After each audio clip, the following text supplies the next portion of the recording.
Students, हमारा जो आवर्त बिजी पाठों में लैंगिक जनन चल रहा था उसमें हमने पुष्प के स्ट्रक्चर पढ़े थे।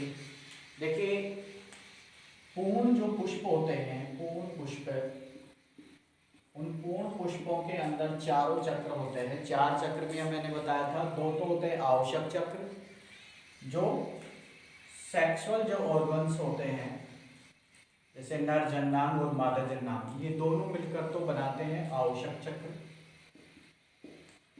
आवश्यक चक्र और जो बाह्य दल और दल पुंज होते हैं, ये दोनों मिलाकर बनते हैं मोस्टली हमारे पास में सहायक चक्र। सहायक चक्र यानी दोनों चक्र जिस पुष्प में होते हैं वो पुष्प होता है हमारा पूर्ण पुष्प। ठीक है, तो देखिए आज हम बात करेंगे मोस्टली कि नर और मादा युग्मोद्भिद है की संरचना कैसी होती है और उसका विकास कैसे होगा। ठीक है, मेल एंड फीमेल जो गेमेटोफाइट्स हैं उनके स्ट्रक्चर और डेवलपमेंट की बात करेंगे। देखिए, अगर नर युग्मोद्भिद की बात करें या नर युग्मकों की बात करें, ठीक है, नर युग्मोद्भिद की बात करें, युग्मोद्भिद, तो इनका विकास मोस्टली नर जननांगों के अंदर होता है। ठीक है, किस प्रकार से डेवलपमेंट होगा इसको देखने से पहले हमारे को पुष्प के इस नर जननांग के बारे में पढ़ना पड़ेगा। नर जननांग की क्या स्ट्रक्चर होती है, इसका विकास कैसे होता है। ठीक है, तो सबसे पहले अगर हम इसको बाहर निकालें तो हमारे पास में इसकी स्ट्रक्चर कुछ इस प्रकार की होती है। ठीक है, यानी हम नर जननांग पढ़ेंगे सबसे पहले। जननांग, इसको हम पुमंग के नाम से भी जानते हैं, एंड्रोसियम। ठीक है, और इसके प्रत्येक भाग को, इसके प्रत्येक एक सदस्य को हम पुंकेसर कहते हैं। पुंकेसर, पुंकेसर। ठीक है, या इसका एक दूसरा नाम और है लघु बीजाणुपर्ण। लघु बीजाणुपर्ण के नाम से भी इसको हम जानते हैं। ठीक है, सबसे पहले तो हमारे को ये पता होना चाहिए कि नर जननांग क्या होता है। पुष्प में नर जननांग होता है पुमंग। पुमंग के प्रत्येक सदस्य को हम पुंकेसर के नाम से जानते हैं और इस पुंकेसर को लघु बीजाणुपर्ण भी कहते हैं। देखिए, इस पुमंग की स्ट्रक्चर की बात करें तो इसके मोस्टली तीन भाग होते हैं। एक हमारे पास में जो पतला तंतु नुमा जो स्ट्रक्चर है, इसको हम कुतंतु के नाम से जानते हैं, फिलामेंट कहते हैं इसको। ठीक है, जो इसका शीर्ष भाग जो जननक्षम भाग है, ठीक है, इस भाग को हम कहते हैं परागकोश। परागकोश, परागकोश के नाम से जानते हैं, पोलन सैक कहते हैं इसको। और ये दोनों भाग जहां से कनेक्ट होते हैं उसको योजी कहते हैं, योजी पार्ट कहते हैं। ठीक है, तो सबसे इंपॉर्टेंट जो भाग है इसमें वो है इसका परागकोश। ठीक है, तो परागकोश किस प्रकार से बनता है, ठीक है, इसकी क्या स्ट्रक्चर होती है, वो हम देखने की कोशिश करेंगे।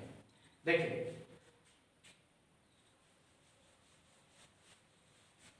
सबसे पहले हम बात करें परागकोश, एक विकसित परागकोश की बात करें तो एक पूर्ण विकसित जो परागकोश है हमारे पास में, उसकी स्ट्रक्चर होती है वो द्विकोष्ठी स्ट्रक्चर होती है और इसमें मोस्टली चार पालियां होती हैं।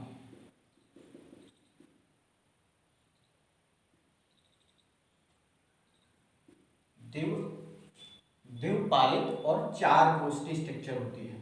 ठीक है, इस प्रकार से ये इसकी आउटर लेयर है।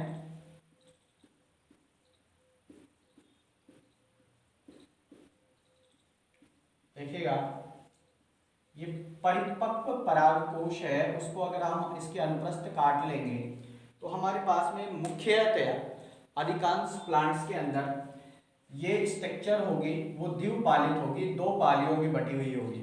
ठीक है, और दोनों पालियों में दो दो कोष्ठ होंगे, 4 प्रकोष्ठ होंगे, ठीक है। यानी द्विपालित स्ट्रक्चर होती है और इनमें 4 प्रकोष्ठ होते हैं। इसके प्रत्येक प्रकोष्ठ को हम कहते हैं परागधानी, या इसको हम कह सकते हैं लघु बीजाणु धानी, लघु बीजाणु धानी कहते हैं, ठीक है। एक यहां से एक क्वेश्चन बन के आता है कि कुछ प्लांट्स ऐसे हैं, जैसे हमारे पास में कपास है, भिंडी है, यानी मालवेसी कुल की बात कर लेते हैं। मालवेसी कुल के जो प्लांट हैं उनका जो परागकोश होता है, इस परागकोश के स्ट्रक्चर एक पालित होती है और इसमें केवल 2 ही प्रकोष्ठ होते हैं, या मैं कह सकता हूँ एक पालित और द्विप्रकोष्ठी होती है। इसमें केवल 2 परागधानियां होती हैं, जबकि सामान्यतः परागकोश के अंदर द्विपालित स्ट्रक्चर होती है और 4 परागधानियां पाई जाती हैं। लेकिन मालवेसी कुल में कपास और भिंडी के अंदर एक पालित परागकोश पाया जाता है और उसमें केवल 2 परागधानियां उपस्थित होती हैं, ठीक है। आगे देखिए, हम बात करें इन परागकोशों के अंदर नर युग्मोद्भिद पराग कणों का निर्माण होता है या लघु बीजाणुओं का निर्माण होता है, ठीक है। अब सबसे पहले हम इस परागकोश के डेवलपमेंट की बात करेंगे, यानी परागकोश के परिवर्तन की बात करें। परिवर्तन कैसे होता है, यानी इसका विकास कैसे होता है। तो ध्यान रहे, प्रारंभ में जो परागकोश है, प्रारंभ में जैसे मान लीजिए ये परागकोश है, तो ये अधिचरम के द्वारा घिरी हुई समरूपी कोशिकाओं या समव्यासी कोशिकाएं होती हैं। समरूपी एक जैसी कोशिकाओं से के समूह से बनी हुई स्ट्रक्चर होती है।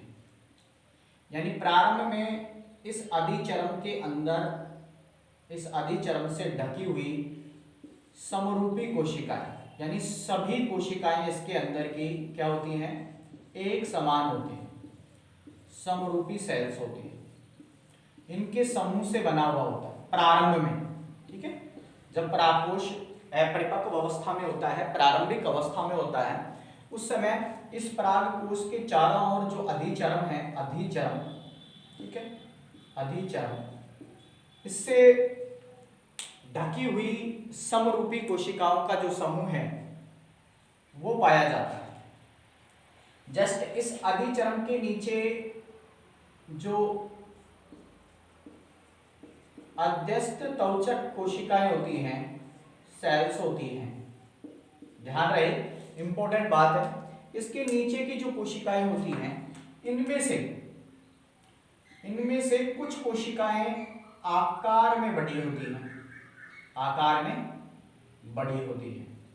जैसे ये कोशिका आकार में बड़ी है, इसका आकार बड़ा, साथ में इसका जो जीव द्रव्य है, प्रोटोप्लास्ट है, जीव द्रव्य सघन होता है, सघन, ठीक है। यानी मैं ये कह सकता हूं अधिचर्म के नीचे जो ये समरूपी कोशिकाएं होती हैं, इनके अंदर जो अधितौचक कोशिका के नीचे वाली जो सेल्स हैं, इनमें से कुछ सेल्स ऐसी होती हैं जो आकार में बड़ी होती हैं, जिसका जीव द्रव्य क्या होता है, सघन होता है। ये बड़े आकार वाली और सघन जीव द्रव्य वाली जो कोशिका है, ये कोशिका हमारे पास में कहलाती है प्रपशु कोशिका। ध्यान रहे, प्रपशु सेल, ठीक है, प्रपशु सेल। इस प्रपशु सेल को हम आर्की स्पोरियल सेल भी कहते हैं, ठीक है, आर्की स्पोरियल सेल, ठीक है। जो बड़े आकार की कोशिका है, जीव द्रव्य जिसका सघन है, उसको हम कौन सी कोशिका कह देंगे, आर्की स्पोरियल सेल, ठीक है। जो अधस्थ त्वचक जो कोशिकाएं हैं उनमें ये पाई जाती है, जो बड़े आकार की होती है। ठीक है, अब इस सेल्स की बात करें। ठीक है, ये सेल है, ये ही हमारे पास में जो है आगे जाकर इसमें होगा परिणत विभाजन, होगा परिणत विभाजन इस सेल में। इस परिणत विभाजन से मोस्टली हमारे पास में जो सेल बनेगी वो दो सेल्स बनेंगी। ठीक है, परिणत विभाजन से दो प्रकार की कोशिकाओं का निर्माण होगा। एक कोशिका हमारे पास में बनेगी, वो कहलाएगी प्राथमिक भित्तीय कोशिका, प्राथमिक भित्तीय कोशिका। और दूसरी जो सेल बनेगी इसके विभाजन से वो बनेगी प्राथमिक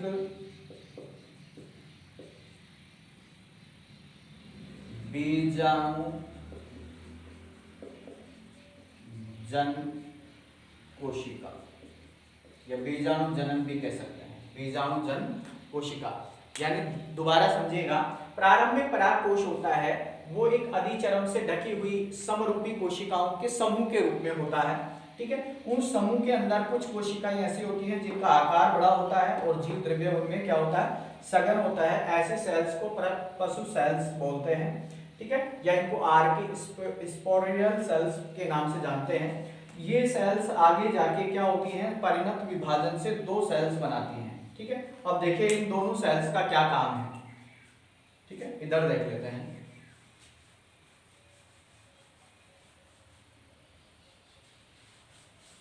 देखिएगा, ये जो दो सेल अपने पास में बनी हैं, ये जो दो कोशिकाएं बनी हैं, इनकी हम बात करें, इसमें पहले हमारे पास में प्राथमिक भित्तीय सेल और सेकंड हमारे पास में बनी है प्राथमिक बीजाणु जनन सेल या जन सेल। ठीक है, ये दो प्रकार की सेल्स बनी। देखो, इसमें ये वाली जो कोशिका है प्राथमिक भित्तीय कोशिका, ये तो